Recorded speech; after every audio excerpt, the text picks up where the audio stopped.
बादशाह और मकर Robert boroughs Scotland का बादशाह था।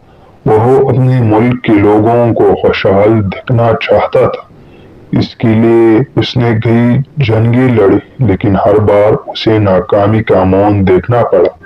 वह बहुत उदास हो गया था। आखिरकार वह हिम्मत हार गया था और ये फैसला किया था कि वह मजीद लड़ाई नहीं लड़ेगा। उसने एक गार में पनाह ली। अचानक उसने गार में एक मकड़ा देखा जो अपने जाल की तरफ आहिस्ता आहिस्ता हरकत कर रहा था। मकड़ा कई बार ऊपर चढ़ा, लेकिन हर बार नाकाम रहा। उसने 9 बार ऊपर चढ़ाने की कोशिश की, मगर नाकाम रहा। लेकिन उसके बावजूद वो हिम्मत नहीं हारा। इस चीज ने बादशाह बरोस की हिम्मत बांध दिया। वह हैरत ज़दा होकर कहने लगा, अगर मकड़ा बार बार कोशिश करके कामयाब हो सकता है, तो मैं भी जरूर कामयाब हो सकता हूँ।